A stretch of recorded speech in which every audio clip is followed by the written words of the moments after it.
أعوذ بالله من الشيطان الرجيم. بسم الله الرحمن الرحيم. In the name of God, most merciful, ever merciful, and may God's peace and blessings be upon His holy Prophet Muhammad and the purified members of his household and progeny. Allahumma salli ala Muhammad wa ali Muhammad wa ajjal farajahum. Brothers, sisters, respected viewers, Assalamu alaikum jami'an wa rahmatullah wa barakatuh. And welcome once again to our life, the Islamic answer, where we are still under the theme of knowledge and reason in Islam. We were discussing the attributes, the characteristics and traits of the teacher and the scholar in Islam. And not to give too much of an extensive recap, we highlighted a number of traits and characteristics. Inshallah, those are clear. And then we started a new heading that we're still under, which has to do with the social dimension or the additional burden of being someone who carries knowledge. So we said that definitely when someone carries any amount of knowledge, and according to Islam and Islamic teachings, it means that that knowledge comes with a responsibility. And so therefore you have to act according to the knowledge that you have. When we say it this way, we're really focusing on the individual dimension. You owe it to yourself, or the duty of knowledge by itself is that once you know it, you have to act according to the truth that you now know. But we said that there is clearly an additional duty, an additional responsibility to knowledge, that whether you like it or not, whether you agree with this or not, for yourself to play that social role, you have an additional duty towards others because you carry knowledge. So it does not stop at yourself, regardless of whether you want to accept that you are now in a position of power or in a position of authority because of the knowledge you carry. Regardless of how you want to view it, regardless of how you want others to view you, that you are worthy or not, that you want to accept or not this role, that's it. The moment you carry the knowledge, there is an individual dimension to it, that you are now responsible, you have a duty towards that knowledge. And on top of that, there is also a social dimension to it, that you're responsible towards others for the knowledge that you carry. And so the ahadith, the narrations that we have been looking at, they emphasize this dimension. Even though the other dimensions are still clear, we still see that in the narrations, it's important that someone who carries knowledge, someone who's a scholar, someone who's a teacher, is going to be someone who uses this knowledge to gain greater attachment and proximity to Allah subhanahu wa ta'ala, not to become more and more attached to this world, for instance, or that this knowledge leads to more humility within yourself, towards others, and before Allah subhanahu wa ta'ala. So there's a spiritual dimension, there's a social dimension to this. That is all there and it's present. But in addition, there's a social dimension, and this is why we saw the ahadith, the narrations, the reports emphasize that there is much more reward for the same act, much more reward and much more punishment once you carry knowledge. If you act according to the knowledge, then there is much more reward than the normal person, the person who does not have the knowledge you have. And there's also much more punishment if you act in an opposite way, in a contradictory way to the knowledge that you have, than the normal person who doesn't have that knowledge. Both sides, and that's just fair. And we said our whole religion is built this way, so that when you have any sort of power, any sort of distinction, the power that this gives you is going to be equated to, is going to be equal to the merits that you get, the distinctions that you get, the reward and the punishment that you get. Everything is in full balance. Everything is in full fairness.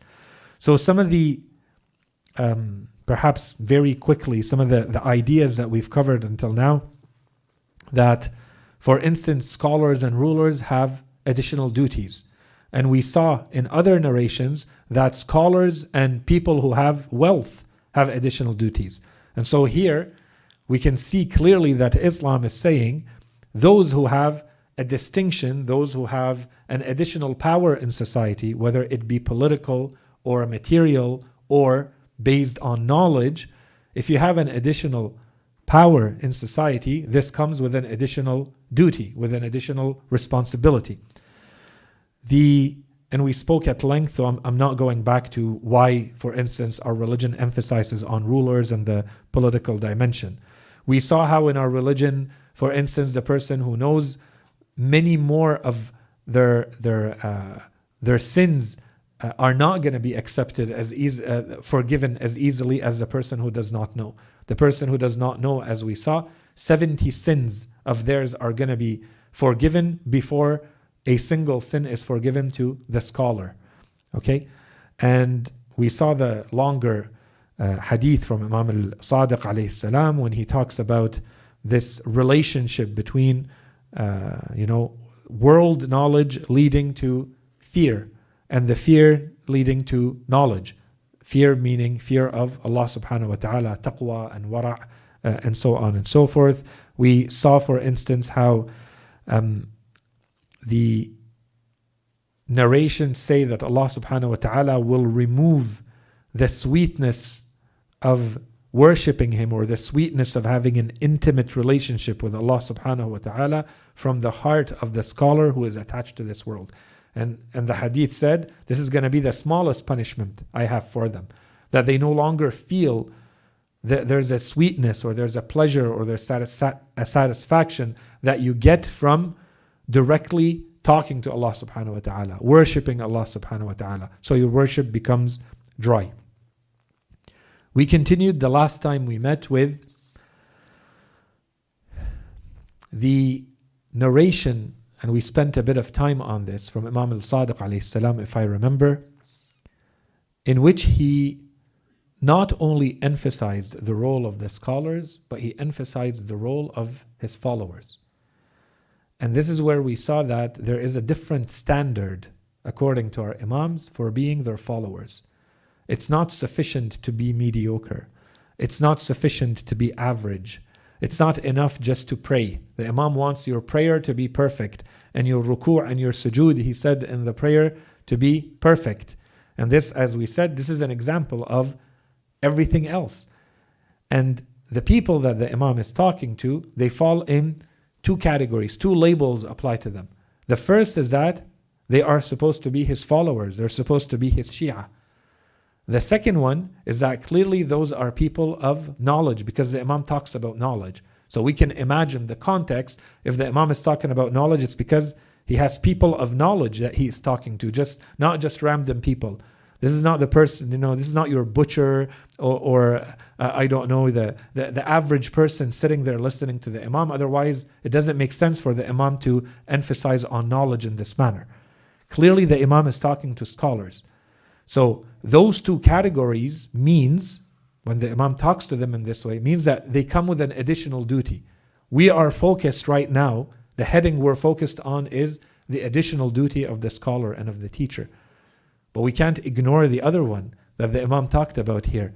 When he tells his followers that, I swear to you that our wilayah, the Imam says, right? Our wilayah cannot be achieved. You cannot call yourself a wali, one of our followers, one of our Shia. You can't call yourself one of those unless you achieve that through wara', the Imam said. Fear of God. You have to show it in your worship. And you cannot achieve the reward of Allah, he said in that hadith. You cannot achieve what is with God, the reward of Allah subhanahu wa ta'ala, heaven. You cannot achieve that except through action. And so the Imam here is talking about to people who are supposed to be his followers. Do not think that just because you claim to be my follower that Allah will give you the reward. That's what the Imam is saying. You will only achieve it through your action.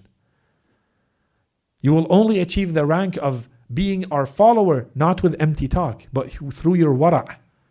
That's what shows to yourself, to God, to the Imams. That's what shows your fellowship to the Imam, your wilayah to the Imam. Wara'. It's very mathematical, black and white, that the Imam is talking about. There's no ambiguity here. Okay, so inshallah, all of that was clear. We saw a number of ahadith, and today we're going to continue with those. We said this is a very powerful image, this theme that keeps coming back in the ahadith and the riwayat of shame and regret. The day of the afterlife, the day of resurrection, the afterlife is a place of regret and shame. And no one is going to have more regret and more shame than those who taught others, described good to others, prescribed good to others, and then they did not follow their own advice. We saw a number of ahadith in this line. Okay, and so of course this is going to apply, as we said, directly to someone who's a teacher, to someone who's a scholar, 100%. That's what comes to mind first. But we said let's not forget that we all of us are going to fall under these ahadith. All of us, we try to describe the good. All of us, we try to prescribe the good. Each at our own level. And we said the smallest example of this is within our families. We all have siblings. We all have people we influence. We will, inshallah, all be parents. You don't think that you're influencing others? You're not teaching others what is good and what is bad, what is right, what is wrong? And that applies. The moment you fall in this category, the Imam is saying, no one is going to have more shame and no one is going to have more regret than someone who describes the good or prescribes the good, who says do. It's not only that this is good, it's you should do this because it's good. I'm prescribing it. Someone who prescribes the good and then they don't follow it. This applies to everyone, maybe not to the same extent, but it applies to all of us. We know the truth. We try to influence people towards the truth.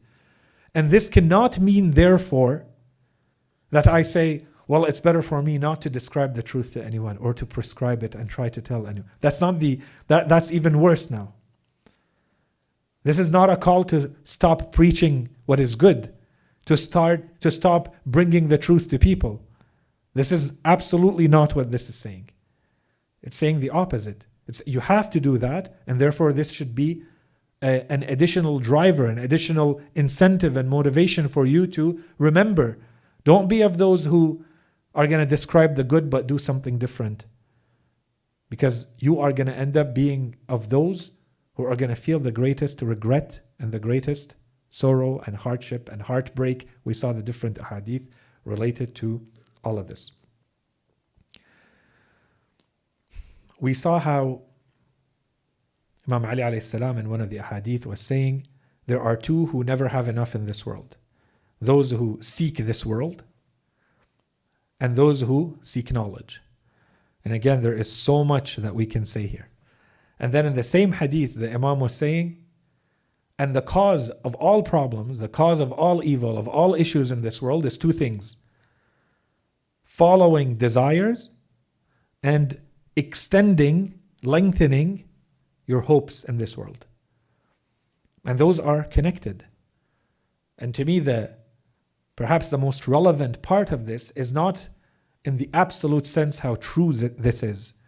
It's how much it applies to today's world, where everything in today's world is pushing you towards these specific things that the Imam is talking about.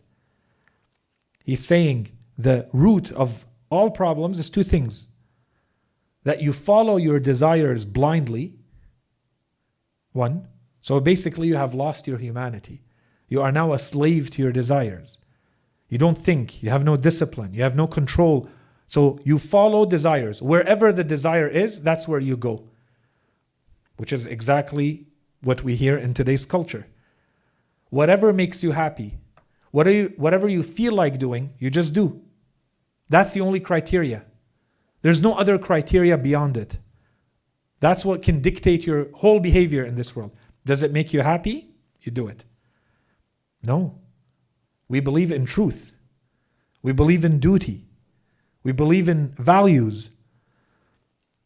Does this match? It might not make me super happy to wake up in the morning when everyone is asleep and when I slept late and wake up in the morning to perform my prayer.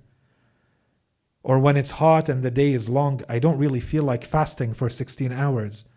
That doesn't necessarily make me happy.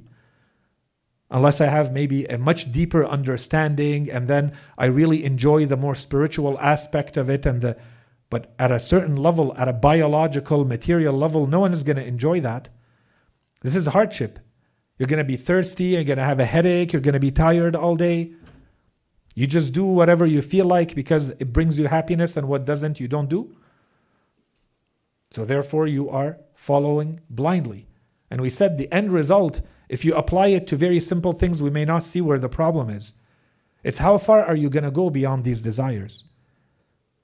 There are people who will go very far. So the Imam says the root of all the evils that you see, all the problems that you see, is blindly following wherever your desire leads you. You don't think, desire is going this way, I go behind it. That's one. And two, the way the Imam says it, we may not fully understand. He says that in making your hope longer than it should be. Your hope as in how long you think you're going to live in this world. And in today's world, everything is done in a way as though you will live forever. There is no end. There is no afterlife. So in another way to put this, the Imam is saying forgetting death. Forgetting that you are inevitably going to die. It may be, la samahallah, tomorrow, and it may be in 100 years. You're going to die though. There's an eternal life after this one, awaiting you. So what are you doing about it? So if you live your life without any concern for what's waiting after life, then clearly your hopes in this world are very long, longer than they should be. That's what the Imam says, prolonging, extending, lengthening your hopes. It's okay to have a certain hope, to plan, to know that you are in this world, and so long as you are here, there's a certain way to behave. But not to live in a way that there is no afterlife. There is no eternity waiting the 40, 60, 80, 200 years you may spend in this world. No matter how long it is, there's a much longer time we're spending in the afterlife. So the Imam says this is the other problem. The more you realize what's waiting and how long and how intense it is in that other dimension, the more you're going to realize that perhaps there's another way to live your life in this world. Not to neglect it. And we already saw all the hadith, a number of them related to how we're going to look at the world and so on and so forth. We're coming back as a whole theme to this, inshallah, later. Okay, so this is where we ended, I think, last time. So inshallah, today we continue building on this. So still under that same heading. In this first hadith from the Holy Prophet ﷺ, this is part of a much longer wasiyah, very lengthy piece of advice that the Holy Prophet ﷺ gives to Abu Dharr. One day, inshallah, we can go through the whole thing. In this part, the Holy Prophet says, Ya Aba Dharr, يطلع قوم من أهل الجنة على قوم من أهل النار فيقولون ما أدخلكم النار وَقَدْ دَخَلْنَا الْجَنَّةَ بِتَأْدِيبِكُمْ وَتَعْلِيمِكُمْ. The Holy Prophet tells Abu Dharr, O Abu Dharr, there will be people in paradise who will see people in hell. So they will ask them, how did you end up in hellfire when we were only able to enter paradise as a result of your educating us, of your training us, of your, the way he says it, تَأْدِيبِكُمْ وَتَعْلِيمِكُمْ. You could even say your upbringing, the knowledge you shared, the training you gave us. That's the only reason we made it to paradise. We followed your advice. We were good students of yours. How come you're in hell and we're in heaven? So the Holy Prophet says, فَيَقُولُونَ إِنَّا كُنَّا نَأْمُرُ بِالْخَيْرِ وَلَا نَفْعَلُهُ. We used to be of those who order others, command others to do good, but we would not do it ourselves. Okay, so in the same line, the same vein as what we've been talking about. The next hadith. Here, again, in case it's not clear, we try to build on it. Now let's focus on those who, like me now, sitting and speaking publicly. Lecturing. We think we came up with this term now, to be a lecturer, right? To be a khatib. Rasul sallallahu alayhi wa alayhi says, ليلة أسري بي إلى السماء رأيت جماعة تقرض شفاههم بمقاريض النار كلما قرضت وفت فقلت يا جبرائيل من هؤلاء؟ قال هؤلاء خطباء أمتك يقولون ما لا يفعلون ويأمرون الناس بالبر وينسون أنفسهم. So the Holy Prophet ﷺ says, the night I journeyed. There are reports perhaps that these are the times when, in the year when the journey happened, the Isra and Mi'raj happened. Although we think they are two separate times. We're going through the Mab'ath right now. The end of Shahr Rajab, 27 Rajab, 27th of Rajab is the event of the Mab'ath, the beginning of the revelation of the mission of the Holy Prophet ﷺ, which is a distinct event than Isra and Mi'raj, but sometimes they are combined, especially in the Sunni school, they're combined together as though they happened at the same time, when they clearly didn't. In any case, so the Holy Prophet says, the night I journeyed into the heavens, I saw people whose lips were being clipped by clippers or by scissors made of fire. So every time these lips would be clipped, they would grow again. So I asked Jibra'il, the Holy Prophet says, when I saw this, I asked Jibra'il alayhi salam, who are these people? He said, these are the lecturers of your nation. Why? These are the lecturers of your nation. They say that which they do not do. And they command the people to do good, but they forget themselves. Okay, so again, I think the theme is very clear. The only thing maybe we add here is there's a whole discussion, and we leave it to other times. There's a whole discussion among the scholars, among the thinkers. What does it really mean, the significance of these ruwayat that the Holy Prophet saw while he performed his journey, his night journey, al-Isra wal-Mi'raj? He saw all of these things. Is this supposed to be more metaphorical? Did he really see this? Or is this more symbolic of, it doesn't matter. At the end of the day, this piece of advice and what it represents is very clear. The Holy Prophet ﷺ is describing something that we all recognize. There are people in positions of speaking and lecturing and people who listen to them. No matter how we spin it, clearly there is a additional punishment, a special punishment to those people in the afterlife if they don't follow their own advice. If they command people something and they do the opposite and they forget themselves, as the hadith said. And as we said, perhaps the first thing that comes to mind is others. Of course, this hadith is directly talking about lecturers, people who are in a public or social role that they perform the duty, the mission, the mandate of lecturing. But this could apply to all of us. The theme is the same. We all are going to carry a certain amount of knowledge, and we will all try to influence others with that knowledge. And that part is desirable. That's exactly what we need to be doing. The issue is, it cannot stop there. It cannot stop at, I have tried to influence people with my words, and then I go and I do things that are contrary or opposite to what I'm trying to teach others and how I'm trying to influence them. And this is going to be all, I think, coming together in this next hadith from Imam Ali alayhi salam. I left it at the end of this section. Well-known hadith of Imam Ali alayhi salam. In fact, we could take this hadith and spend many, many lectures on it and build an entire theory of leadership, an entire theory of education with this one small hadith from Imam Ali alayhi salam, if we wanted to. And I think it brings a lot of this together. So Imam Ali alayhi salam, he says, من نصب نفسه للناس إماما فعليه أن يبدأ بتعليم نفسه قبل تعليم غيره وليكن تأديبه بسيرته قبل تأديبه بلسانه ومعلم نفسه ومؤدبها أحق بالإجلال من معلم الناس ومؤدبهم. So Imam Ali alayhi salam says, there's a few pieces here. Each part is a whole huge discussion. Okay, we're not going to get into it. The first one, whoever places himself as a leader of the people. Imam Ali alayhi salam is saying, someone who puts himself in a position, basically telling people, I am a leader in whatever field. I'm a leader here.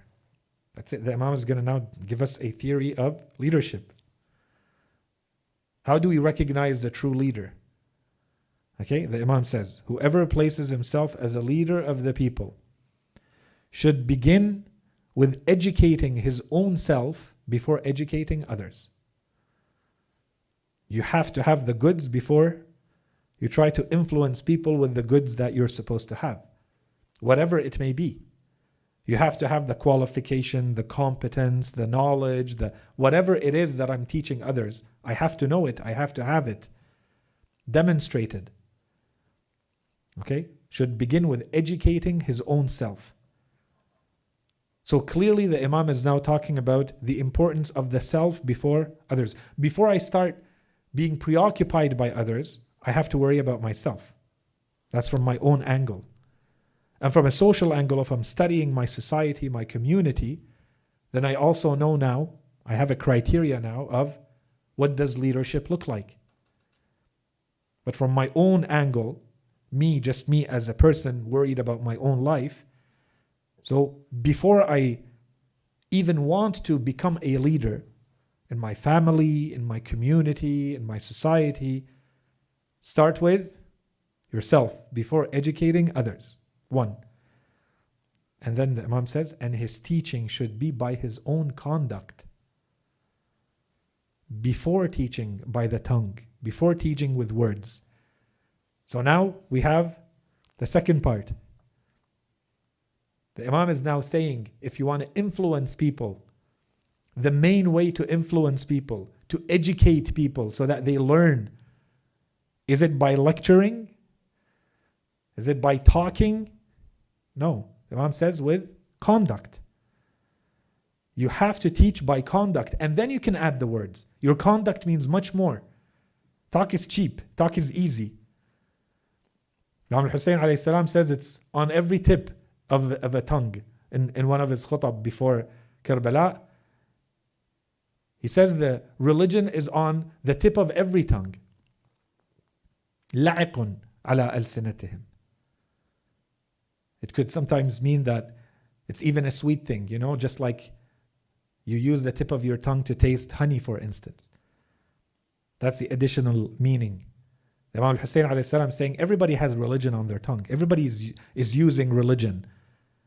The truths from religion. It means nothing. It has to show in their conduct. And in their conduct, it's not there. Talk is cheap. So the Imam is saying, you want to teach, you want to influence society, you want to influence the community, you want to influence your children. Don't start with words. Start with conduct. That's how you're going to teach. That's how education happens. Conduct first, words second. Okay, so وَلْيَكُنْ تَأْدِيبُهُ بِسِيرَتِهِ قَبْلَ تَأْدِيبِهِ بِلِسَانِهِ. And the person who teaches and trains his own self is much more worthy of esteem and respect than the person who is teaching and training others. This is a big one. It takes a while to fully digest. This is the criteria through which you assess. The true assessment is not how influential you are to others. The true criteria is how well have you trained your own self. This is much more worthy of respect and value, the Imam says. أَحَقُّ بِالْإِجْلَالِ. You want to hold someone in high esteem and high regard? That's the criteria. How well have they disciplined themselves? How well have they trained themselves? Before you look at their influence to others, it's important to try to influence others. It's not without merit. The Imam is not saying it's worthless. It's saying أَحَقُّ بِالْإِجْلَالِ. The true criteria, it has much more worth and much more merit that you have trained yourself. You have worked on yourself. Okay? So if you want to go back, if you want to read the commentaries on this is in Nahj al-Balagha. We've said the end part of Nahj al-Balagha is made of short sayings. Imam Ali alayhi salam, this is number 173. So the quick points from this. The first one is that, and we've talked about this, and we saw it in one of the letters of Imam Ali alayhi salam, apparently sent to one of his sons. When he says that I am more concerned about myself and I basically have no concern for anyone else except myself. But the only reason I'm going to give you advice, he tells his son, is that you are a part of me, or you are all of me. So because I'm concerned with myself, then I'm going to bother to give you advice. This is Imam Ali alayhi salam talking. There's a huge lesson in this for us. A lot of us have an energy that is outward focused. We're constantly thinking about others, worried, as though, they become something that sucks a lot of energy, a lot of time, a lot of effort. So let's go to someone like Imam Ali alayhi salam. Where is his energy? We would think, I think you and I would say, the Imam is concerned with guiding everyone. No, that's the key. The Imam says, I'm not worried about anyone. He has an additional duty, a secondary role that he has to play, which is to guide people. So he performs that role. But that's not his main preoccupation. His preoccupation is himself. How far am I getting? How much am I moving in my own mission? I'm focused on myself. This is Imam Ali alayhi salam talking. This is why he is Imam Ali. I'm worried about myself, and I wouldn't even bother giving you advice, my son. But you are my son, and so you are a part of me. Nay, you are all of me. And so whatever harms you, harms me. Hurts you, hurts me. So I have to give you advice.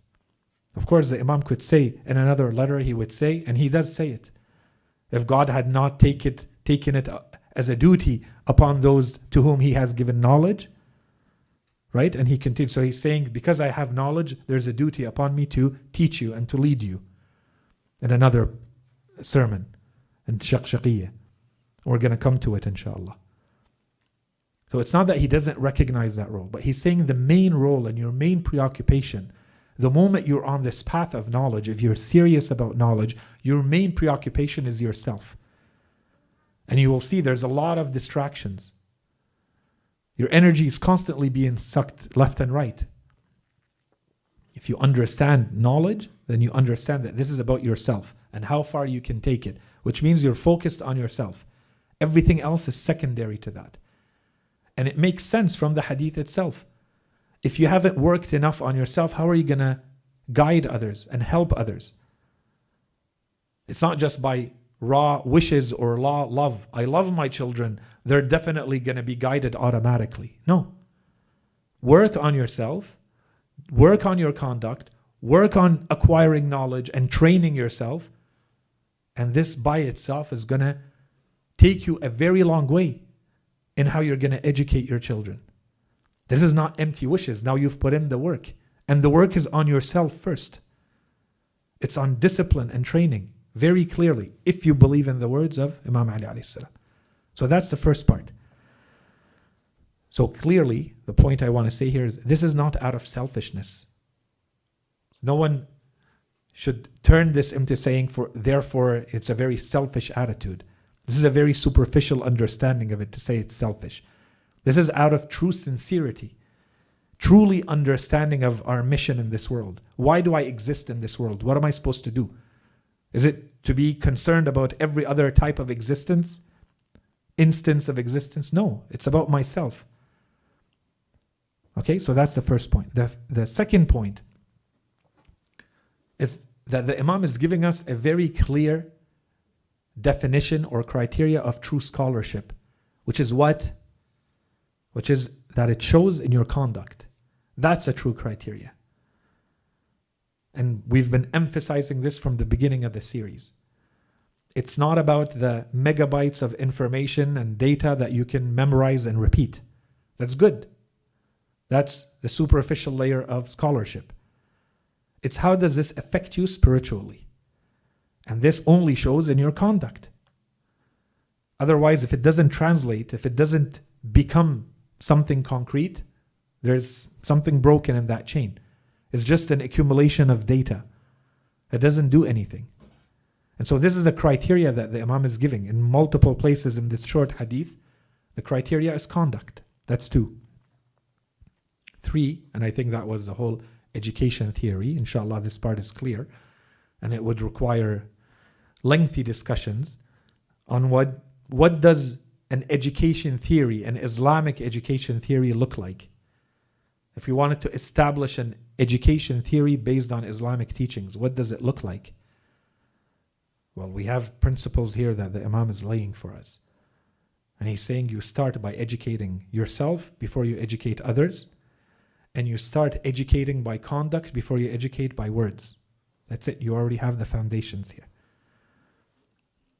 The last point is, this is the dimension that we've been talking about. This is therefore the conclusion. From all of this, our theme from all of this was that there's a social dimension. Whether you accept it or not, whether you want to take that on as an additional responsibility or not, it's there. If I understand what the Imam is saying, therefore I understand that people are looking at me. This is a social dimension. They're looking at my conduct. They're not listening only to my words. They're looking at my conduct. This is a social dimension. Who is this person? What do they represent? What do they symbolize? Based on that, I will have influence. And so this is the point that we've been making for a few weeks now. Whether you like it or not, when you're in a minority situation, in a community, in a society like ours here, whether you like it or not, people associate you with Islam. People may associate you with Ahlul Bayt, whether you like it or not. By default, that's it. This is a reality. Are they going to come and give you an interview every time, asking you with words what you believe in and what you think should be the appropriate, perfect conduct of a Muslim? No. They're going to look at how you behave. Your neighbor doesn't know you. They rely on how you behave with them. That's the image they make of you as one more clear instance of a Muslim. Yeah, I have a Muslim neighbor. They're good or they're bad. They're amazing or they're awful. As a neighbor, as a worker, as a student, as an employee, as a boss, it doesn't matter. You are a Muslim. You are a Shi'i. Remember the hadith of Imam al-Sadiq alayhi salam before. He's saying, I expect you to be the gold standard in everything. We're going to come back to this later in the series.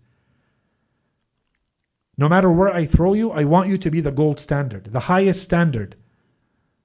You are the measure. Why? Because you want to be my follower, Imam al-Sadiq alayhi salam says. That's it.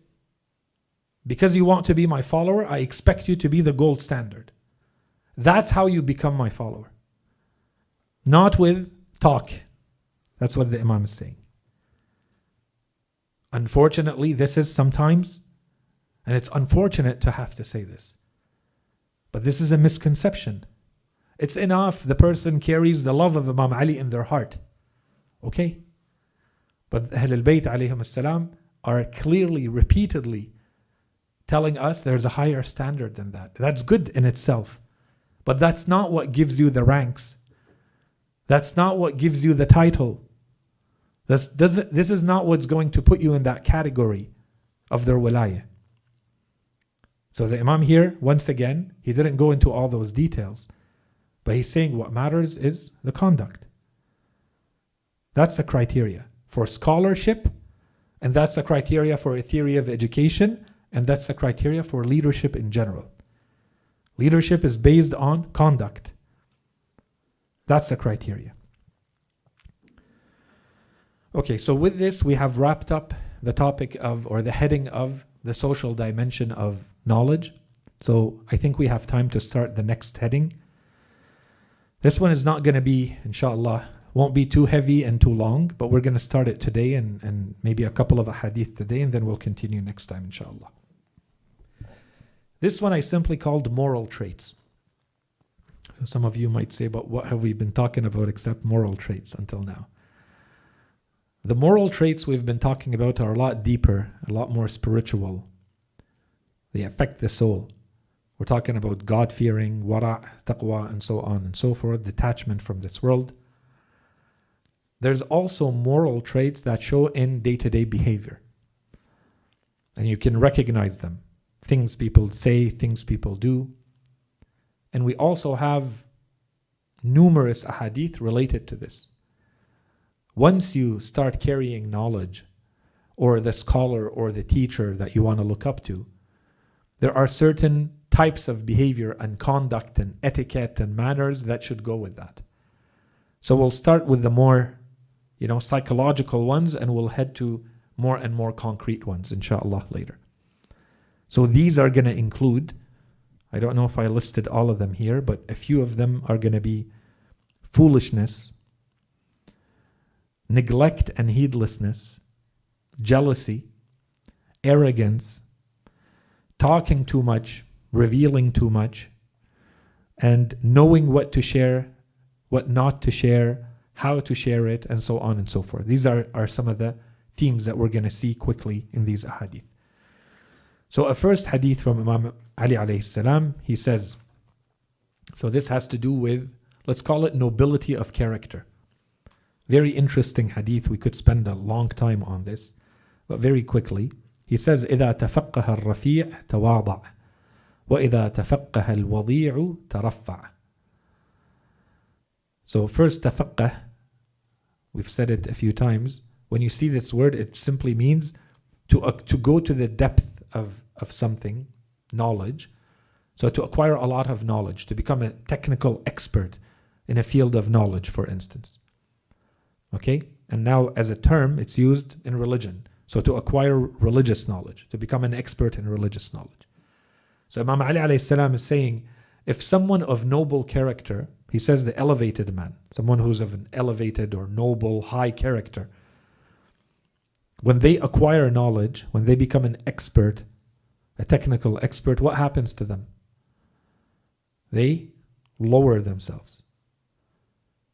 They humble themselves. They become more modest. And the person who has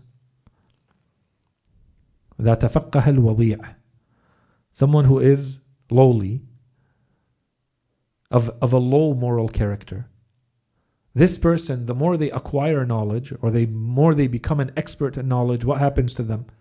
They become arrogant. They act more superior. Already here, this is what we mean by the moral traits. It's the same knowledge. They're both acquiring the same knowledge. It's having a very different effect on them. And the Imam is talking first and foremost, this is a whole topic. Does it mean that you are born in a certain way and you're stuck because of your, genetic inheritance? That's it. That's who you are. You are of a elevated or noble character, or you are of a low, genetic character. Let's put it that way. And therefore, you're stuck with this. No, that's not what it means. There is a portion, and you can't neglect that. Allah subhanahu wa ta'ala has created humanity this way. We all inherit some things genetically. There is, of course, a hereditary dimension to our personalities. And of course, there is a dimension that we control. Your character is made up of all of it together. One part of it is what you inherited genetically. That's there. You're stuck with that. One part of that is how were you brought up? From your family, from your community, from the society, everything that you were fed, that all molds you and shapes you. And then what did you decide to do with all of this? All of that together makes you someone who has a more elevated and noble character or a low character. Imam Ali alayhi salam, he says, the person who acquires knowledge, if they are of an elevated character, this is only going to make them more humble. And the person who is of a low character, the more they acquire knowledge, the more they become superior and arrogant.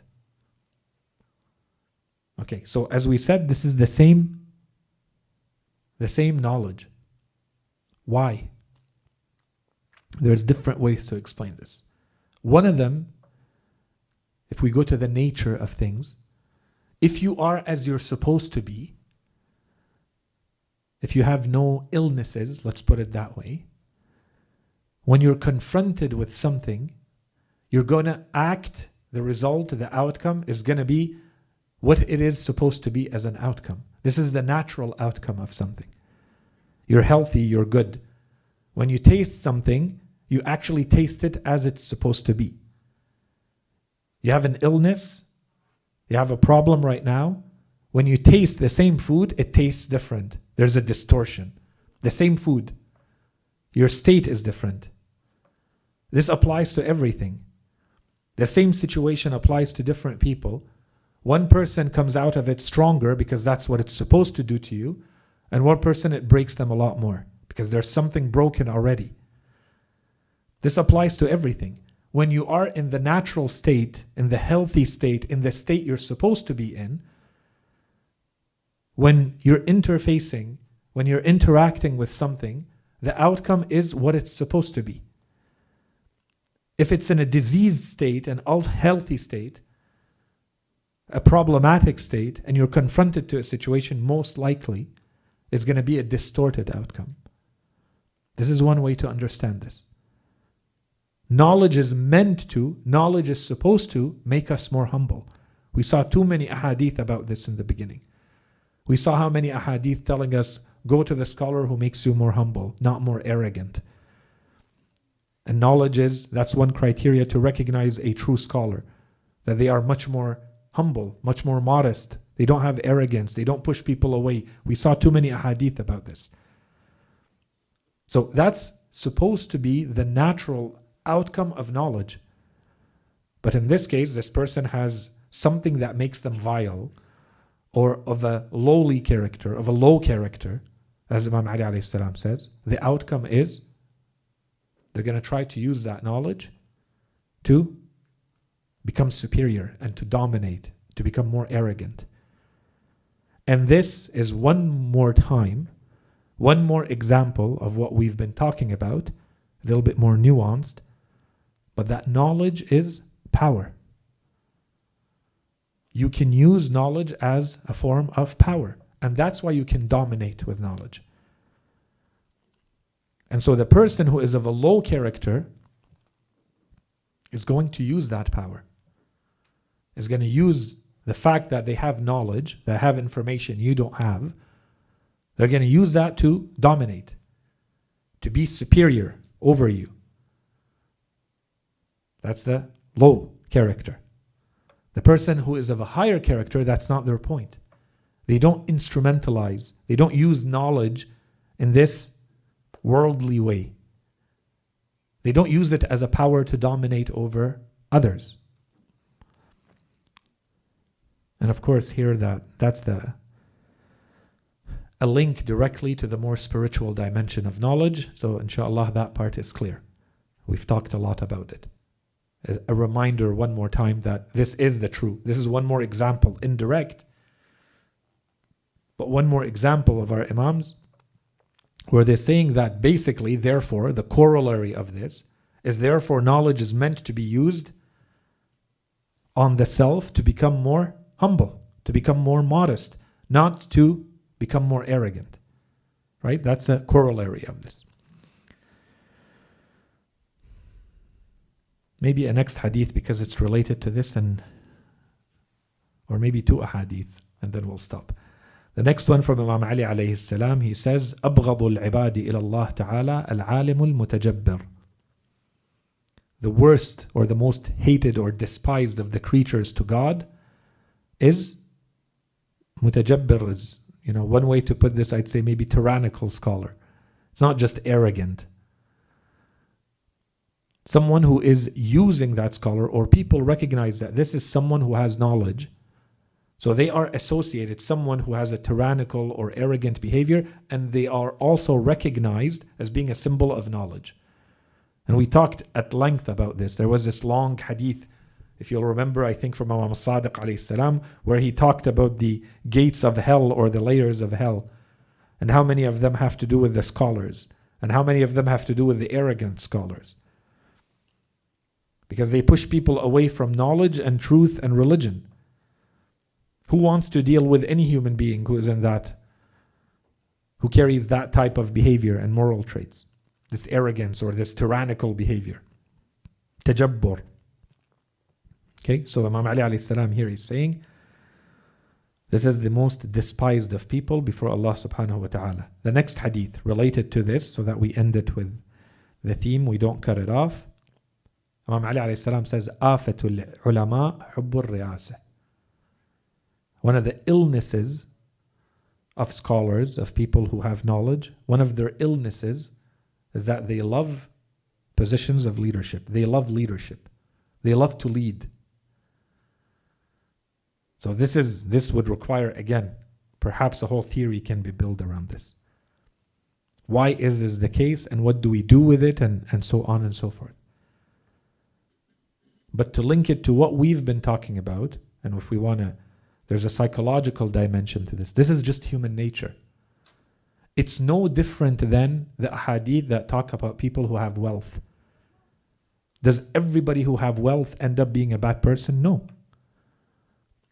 But it is human nature, so you're going to have to fight it extra hard, that you acquire more wealth and you do not become more selfish and you do not become more arrogant and you do not only care about yourself more and you remember others and so on and so forth.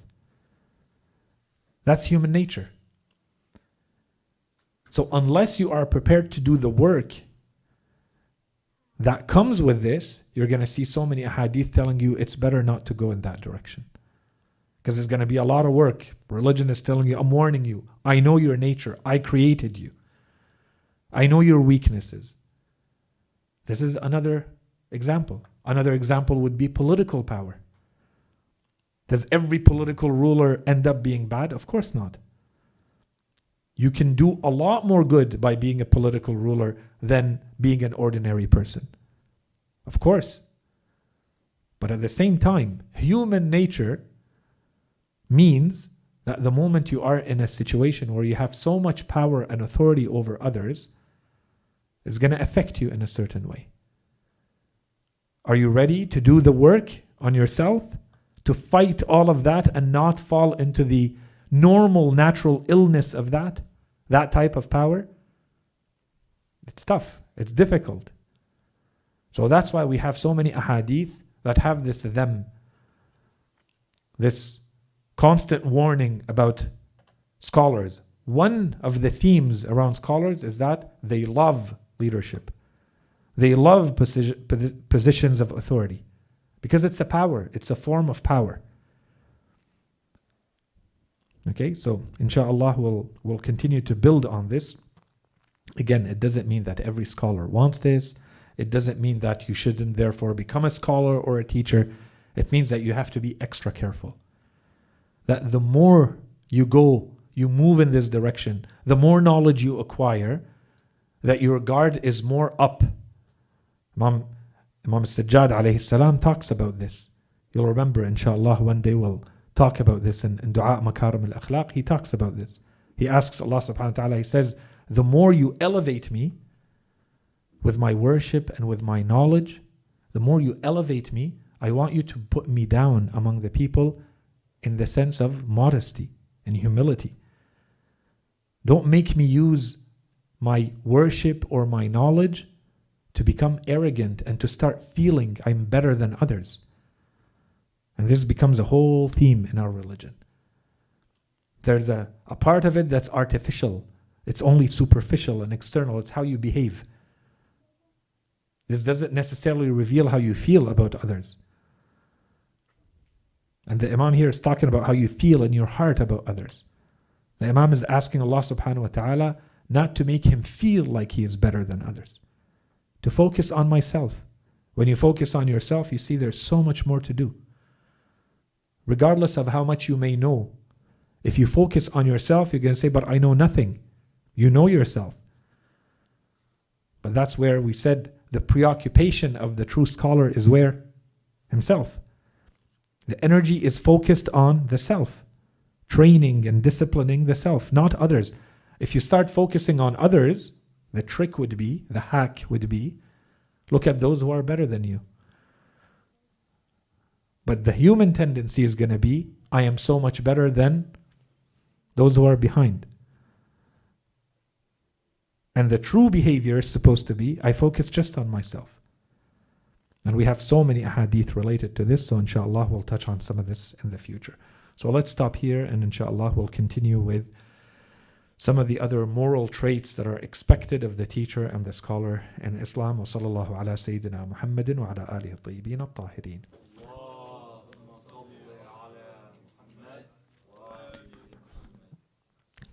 Wa antum asma'akum. Questions, concerns, comments? تفضل.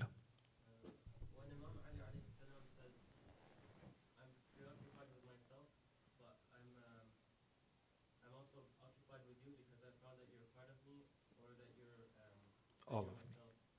So I'm just wondering, what does that mean? Because obviously the person he's talking to is his son, so you could understand it as because he's his son, he's part of him. But Imam Ali alayhi salam, he also gives advice to many other people. So it's clear that that's not exactly what he means there. At least I don't think. So what does he mean by these words, and how does that apply to us? How do we know what somebody is part of us, to use his words? Somebody that we should help, or maybe we shouldn't help. Okay, so I received a lot of comments that the questions are not heard, so I'll repeat the question very quickly. When Imam Ali alayhi salam writes in that letter attributed to the Imam, to his son, that I'm only preoccupied with you because you are my son and you are a part of me, or you are all of me, otherwise I wouldn't be preoccupied with you. And on the other side, we see that Imam Ali alayhi salam also give advice to other people that are not his children, for instance. And then when we take all of that and apply it to ourselves, how do we apply that? When do we know when to be preoccupied and not with others and give advice and not to others? So in short, because that's a big topic, in short, your duty is to give advice and share truth and knowledge wherever and however you can and with everyone. Okay? But inshallah we're going to see that there's going to be some details provided in our religion so that this does not, one, become a waste of time, or something that degrades the knowledge, or that degrades you, or that puts you in danger, or so on and so forth. Okay? So there are some restrictions around it, but these are the exceptions. The general rule is that you're supposed to help others, you're supposed to be good, you're supposed to give advice and guidance to everyone and all the time as much as you can. That's a general principle. But do you do this because you are so concerned with others, or do you do this because you're worried about yourself? And that's the key. If you are focused on others, this is where the relationship with yourself and with Allah subhanahu wa ta'ala completely changes. You're supposed to be doing that because it helps you. Yes, ultimately this is going to help the other person, but it may or may not actually help them. You try to guide someone. You think that you're guiding someone. You're doing your best to guide someone. One person may accept, one person may reject. What does that change for you? Nothing. And the Quran is entirely based on this. Constant reminder. It may be that there was a lack on your side, your means, your knowledge, your competence to affect someone. That's very likely, all of us. But in a lot of cases, it has nothing to do with you too. It's on the other side. The receiving end is not ready, not willing, not interested in being guided or learning, for instance. So do you stop? Well, according to the Quran, no. You have a duty. The duty is that you share the knowledge and you share the truth. But why are you doing that? Because you're concerned with yourself. That you want to act based on your duty. This is what Allah subhanahu wa ta'ala wants me to do. This is what I do. I share. At the end, who benefits? Why do I do this? So that who benefits what I'm doing? I benefit. Yeah, but someone else might benefit. Great, good for them. I still will do it whether they benefit or not. My job is to share. My job is to teach. My job is to give the truth, to share the truth, to try to guide. And this is the whole theory. They see the Holy Quran and how the Holy Prophet exhausts himself to try to teach others and to guide others. The end result is what? The Quran tells the Holy Prophet, you are about to kill yourself or destroy yourself in trying to guide them. That they are not becoming believers. The Quran says, right? لَعَلَّكَ بَاخِعٌ نَفْسَكَ. You're destroying yourself. You're killing yourself, literally. You're killing yourself that they are not becoming believers. But there's nothing else you can do. وَمَا عَلَى الرَّسُولِ إِلَّا الْبَلَاغُ. Your duty is to communicate the message. Communicate the truth in the best way. What if they believe? What if they don't believe? This is the other verses of the Quran. That if you do good, you're doing good for yourself. That's it. The other person benefits, good for them. The other person does not benefit, tough luck, for them. On my side, I benefited. Full benefit, because I'm worried about myself. Again, does this mean that you are selfish? No. It means that you understand things at a very deep existential level. This is the purpose of your creation in this world. Okay? That's the first layer of the answer. The second layer of the answer, and this is the part that I said is a much bigger topic, and it wasn't the time for it, but the much bigger topic is that whether you, exactly like the Imam is saying, you are not an entity that lives by itself in a vacuum, disconnected from every other entity. You are going to have children, and you are going to have parents, and you are going to have brothers, and you are going to have a community, and you are all going to be one. So as much as you want to say that I'm disconnected and I'm only worried about myself, we've repeated this theme throughout, that the Quran, that the teachings of Islam are, as they are individual, as important as it is to focus on yourself as an individual, you are part of a collective. In fact, you are part of many, many circles of collectives. One part of it is the direct family, blood relations that you have. Your direct family, your indirect family, that's all part of وَجَعَلَ مِنْهُ نَسَبًا وَصِهْرًا. Right? There are blood relations. You're stuck with those. God created them. And God created other ties that only become reality because of your marriage. Right? Your sihr. All of that is recognized. That's part of the community that you have. You are part of a community of believers. How many ahadith do we have about the community? You are one. So the true, or by default, philosophical position, you are all alone. You are one entity. But the truth is, in this world, you are not one in a vacuum. You are connected. And in fact, you cannot be as good as you could potentially be without all that collective support. Your chances of being good are much better if those who are part of your immediate family are also good. And your extended family, and your community, and your society. This multiplies your ability, your potential to be good. That's the whole point of the social dimension of our religion. How much more good could there be if instead of talking about individuals who are good, we have communities who are good. We have nations that are good. Which means that you can't just disconnect and say, I'm all alone. So the philosophical, very philosophical level, you say, I'm just an entity that Allah subhanahu wa ta'ala created, and my point is myself. But if I want to take full care of myself in this world, it means that I have to look at all those other relationships. So what the Imam is saying in this case to a son, he's going to say to the rest of the family members, he would say the same thing to a whole community, as we have many Imams who said to the community, right? You are all one. Or the Holy Prophet who says, all the brothers, all the Muslims are like one body. If one part of the body becomes feverish, then the entire body feels ill and comes to the rescue of that feverish part. How many ahadith have we learned like this? What does it mean? It means that you can't just disconnect and say, but I only care about myself. But at a certain level, because of what we're talking about, you have to start with yourself.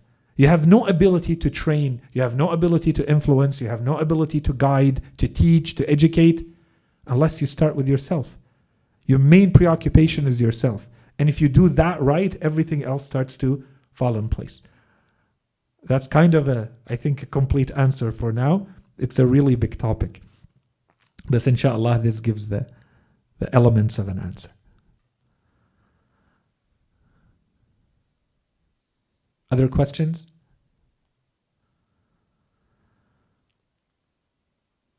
وصلى الله على سيدنا محمد وعلى آله الطيبين الطاهرين.